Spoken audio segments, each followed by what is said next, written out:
La plage, elle était déserte, on marchait dans l'eau. Et à chaque fois, on allait genre plus dans l'eau. Je suis arrivée dans un immeuble de 12 étages et j'ai rentré dans un ascenseur. J'arrivais à l'horizon, mais en fait, c'était super bizarre parce que c'était comme si l'horizon, c'était une sorte de mur. Et alors, je ne sais pas comment, mais on a traversé le mur, mon frère et moi. Mis le bouton pour aller au 12e étage. Et au moment que l'ascenseur arrive au 12e étage... J'étais chez moi avec une amie. Je sors de chez moi, je prends un bus. J'arrive dans la ville, il n'y a personne.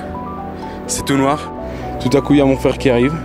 Je voyais dans l'écran le 13, puis le 14, puis le 15, et ça commençait à monter, et c'était terrible. Et il me dit, contrôle-le, c'est un rêve.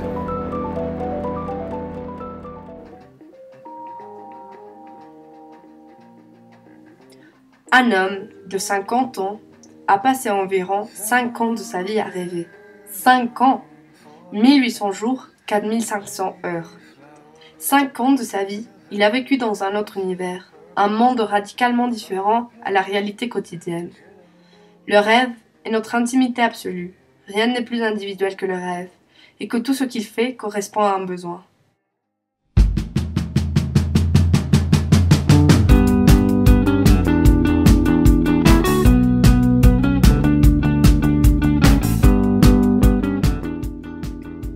On s'est toujours intéressé par qu'est-ce que c'était le rêve.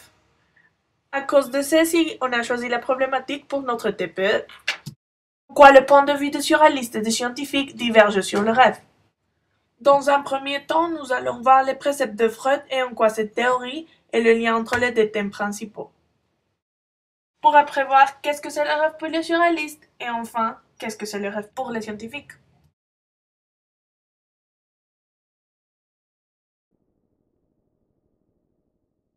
Sigmund Freud est un médecin autrichien et spécialisé en neurologie. Freud observe qu'un certain nombre de phénomènes physiques sont inexplicables sans le recours à la notion d'inconscient psychique. C'est le cas du rêve. Il montre qu'il existe des désirs inconscients. La conscience ne suffit pas à rendre compte de ce qui se passe dans notre vie psychique. Freud divise donc l'appareil psychique en 3 étages. L'inconscient, le préconscient et le conscient. Surnommés le ça, le surmoi et le moi. Freud compare la personnalité d'une personne avec un iceberg, car on ne peut voir que la partie supérieure de la personnalité, mais on ne connaît pas la partie inférieure, c'est-à-dire la base. Cela veut dire qu'on ne connaît pas la vraie personnalité d'une personne.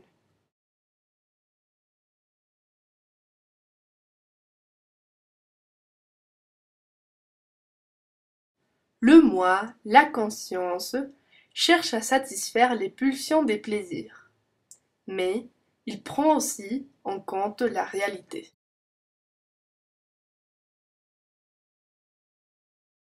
Le surmoi est les stéréotypes considérés comme bons pour la société. Le ça est l'instance pulsionnelle inconsciente, régie par le principe des plaisirs. Le moi est censé jouer un rôle de médiateur entre les intérêts contradictoires du ça et du surmoi.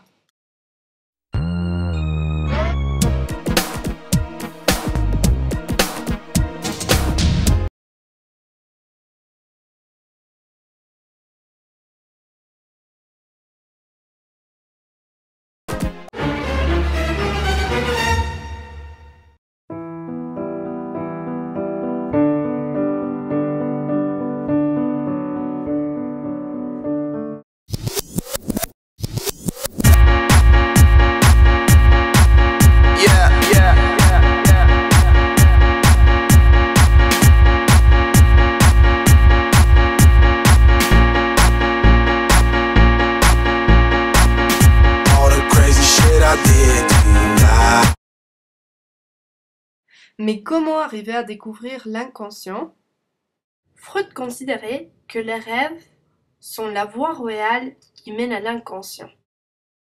Freud y algunos de sus seguidores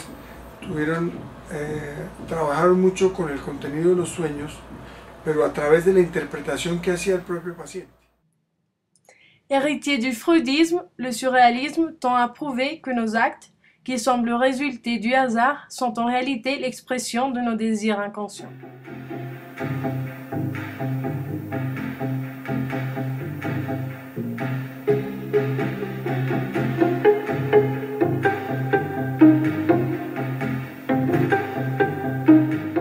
Le surréalisme est un mouvement qui domine la vie culturelle du XXe siècle.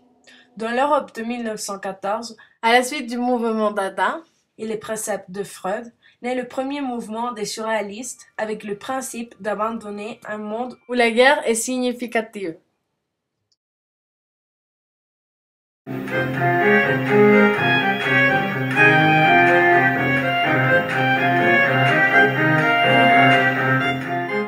Le mouvement Dada est fondé en 1916 par Tristan Tzara.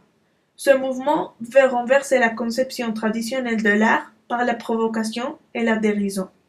De nombreux écrivains, comme Paul Éluard, Louis Aragon et André Breton, qui refusent la guerre, décident d'y participer. Le mouvement Dada a beaucoup influencé le surréalisme.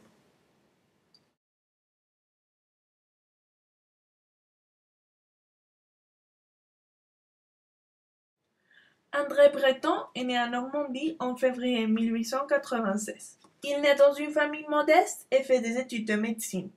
Il devient infirmier militaire à Nantes à cause de la guerre. Après, il se lie avec Apollinaire, Louis Aragon et Philippe Saupeau et fonde la Revue littéraire en 1919. Il fait partie du mouvement Dada qu'il quittera plus tard. En 1924, il publie le Manifeste du surréalisme. André Breton est le créateur et chef du surréalisme. Il rentre dans le Parti communiste français et publie Nadja en 1928 et L'amour fou en 1937, entre autres.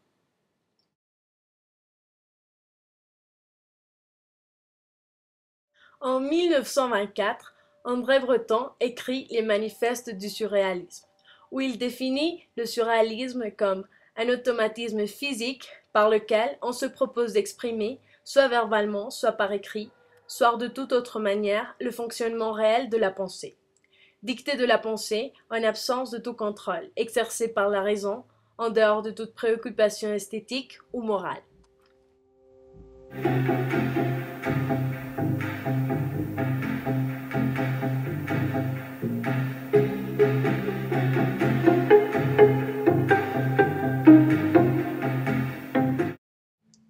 Le surréalisme est contre toutes les formes d'ordre et de conventions logiques, morales et sociales. Cette théorie leur oppose les valeurs du désir et du rêve dans l'expression du fonctionnement réel de la pensée. C'est-à-dire que le subconscient est le vrai révélateur. Dominé par la personnalité d'André Breton, le surréalisme est d'abord d'essence littéraire. Mais il s'étend rapidement aux arts plastiques, au cinéma et la photographie. Les artistes surréalistes s'efforcent de réduire le rôle de la conscience et l'intervention de la volonté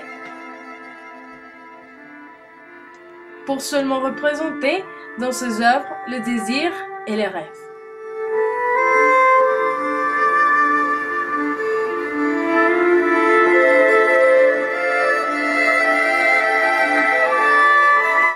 Lesquels?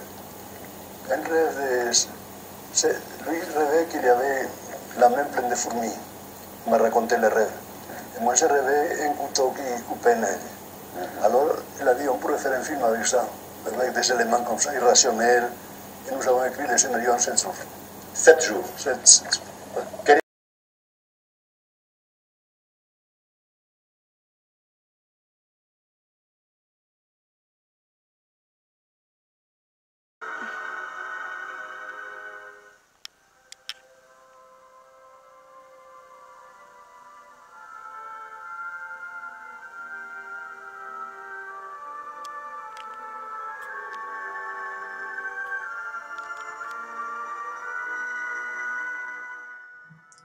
Leur première exposition collective a lieu à Paris en 1925, puis le mouvement se diffuse à l'étranger.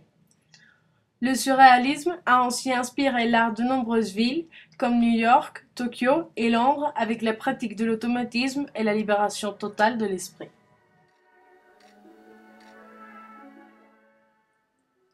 Le but des surréalistes est de libérer l'homme des conventions morales fixées par une société où le merveilleux n'existe plus.